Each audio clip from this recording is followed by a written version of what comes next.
Hello po. Isang mapagpalang pagkakataon po ulit para sa ating lahat. To God be the glory po. Good blessings to each and every one of us. Thank you so much po sa inyong lahat na magtatry magtapos ng content ko na to. Bali, part 59 na po ito, season 31, WWTH, What is Written Truly Happened. So, ito pong season 31 ko guys, tatapusin ko na po to. Siguro po isa o dalawang part na lang to pag hindi po natapos dito sa part na to. Part 59 na nga po to guys. Sigad na po ang bahala sa inyong lahat na nakapag-try mag-umpisa hanggang dito sa final part. Sa mga duktong-duktong kong ganitong content na tumatagal po ng humigit kumulang 10 minutes. Kay buti po ng Panginoon kasi po binibigyan pa po niya tayong lahat ng lakas araw-araw. Binibigyan pa po niya ng kaligtasan ng bawat lugar na tinitirahan ng bawat isa sa atin. Pinapahiram pa po niya tayo ng buhay para magkaroon tayo ng pagkakataon na makasama pa natin yung mga mahalagang tao sa buhay natin.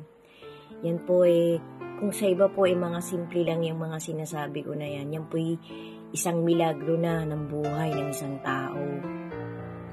Kasi meron nga pong nagpaplano na after 1 week, may ganito siyang gagawin, may pupuntahan siya, may kakausapin siyang importanteng tao. 1 week po, pinaplano na niya yan. Hindi niya alam, kinabukasan, nagpaplano siya ng Lunes, tapos sa susunod na Lunes, may meeting siya sa isang bansang ganito, may kakausapin siyang isang taong ganito, kasi nga siya isang kilalang tao, o sabihin na natin isa siyang magaling na negosyante. Pinaplano niya. So, hindi niya alam, pagtulog niya pala ng Lunes ng gabi, dahil next week na Lunes pa yung kanyang meeting sa ibang bansa, namatay na siya. Kinabukasan ng Martes, ng madaling araw, patay na siya. So, hindi na dumilat ang kanyang mga mata. So, yan pong mga sinasabi kong kung sa iba po parang minamaliit tong iba yung mga ganyang simpleng milagro na nangyayari sa buhay ng isang tao. Kasi meron nga po tayong plano, di po ba? Halimbawa, meron tayong hinuhulugang isang mamahaling property. Gusto natin within a year, bayad na yon kasi malakas namang kumita ang negosyo natin. Hindi natin alam, within dun sa year na yon, sa ika-6 na buwan o ika-3 buwan o ika-1 buwan ng hulog mo, inamatay ka na, hindi mo na nahulugan. So, yan pong mga bigla ang pangyayari sa buhay ng isang tao, bigla ang lapse ng kanyang mga plano-plano, yan po'y hindi sinasadya, yan po'y talagang nakatakda. Ibig sabihin, kahit anong plano pa natin guys, kahit anong galing pa nating tao, kahit anong yaman pa nating tao, hindi mo kayang bayaran ang buhay mo. Kasi ang buhay po hinihiram lang nating lahat. Kaya kung sa iba po, parang sa tingin mo walang kakwenta-kwenta itong content ko, dadalang ako ng dakdak lang ako ng dakdak, na magsasalita ka sa pagtingin mo sa content ko. Itong babaeng to, walang kasawa-sawa, salita ng salita, dada ng dada, content ng ganito. Huwag pong magko-comment ka ng ganyan, huwag ka nang manood, huwag mong tapusin ang content ko. Huwag kang mamintas ng content ng may content, gumawa ka ng sarili mong content. Ayan po perspective ko lang guys, kasi madalas po yung nangyayari sa social media. Hindi nga po natin alam ang dilat ng mata ng bawat isa sa atin. So, ako po'y lubos na nagpapasalamat sa sino mang taong nakakatry magtapos ng content ko na to. Kasi ako naman po hindi magdadadakdak ng walang kakwenta-kwenta. Nang hine-hersay ko lang na ako'y nagpapabula-bula lang para ako'y makatanggap ng papuri ng kahit kanino. Ay hindi po guys. Ang aking pong content ay talagang inaalay ko sa nagbibigay ng buhay ko. Kasi ako naman po isang simpleng tao lang. Ako po disabled pa. Putol po ang isang paa ko. For the past 25 years ago na po. Kasi year 2000 pa po ako nagka-cancer guys.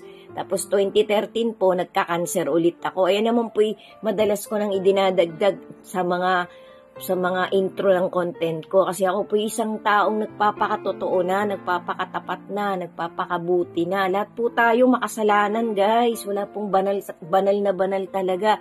Pero once ikaw pinitik na ng Diyos, once ikaw nakadinig na ng matinding salita niya, ng powerful na salita ng ating Creator, dapat ikaw ititi muna. Ibig sabihin, dapat yan magsisink in sa puso't isip mo.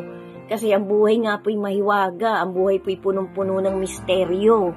Hindi po natin pwedeng lagi tayong pakasigurado sa mga pinaplano natin.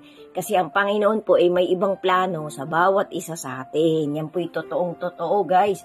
Biblically speaking din po yan. So ako po'y lubos na nagbibigay ng malaking gratitude unang-una sa ating Panginoon, sa kanyang bugtong na anak, ang ating Lord Jesus. Kasi ako po'y nakakapagpatuloy pa kahit paano medyo ligtas pa po ang lugar na tinitirahan namin. Medyo payapa pa po ang buhay namin, nakakaraos po kami araw-araw at ako po'y nakakagawa pa ng ganitong content na alam ko naman po na kahit konti lang na mangilan-ngilang tao ay may nakakakita. Kasi kung ikaw man talagang pinapanood mo ang content ko, kahit papano nakakapagtawid ako sa iyo ng maliit na booster na talagang biblically speaking madalas nandyan talaga, pwede mong i-research, pwede mong hanapin kahit sa ang sulok ng internet kasi mahirap pong magtawid ng kwento-kwento lang, ng bulong-bulong lang, ng chismis-chismis lang. Mahirap po yun, guys. Ayan po iaanihin natin pagdating ng tamang oras na tayo beberde ka na. So guys, continuation po. Nagkaroon lang po ng maiksing interruption. So sabi ko nga po, ito pong season 31 ko, mix po to ng mga taong nakatanggap ng personal healing sa ating Panginoon. So ito pong final part ko na nasabi ko nga po dyan sa mga sinundan, ito po yung pinaka-marvelous, pinaka-magnipiko, pinakamatinding isa sa ginawa talaga ng ating Panginoon nung siya nandito pa sa kalupaan.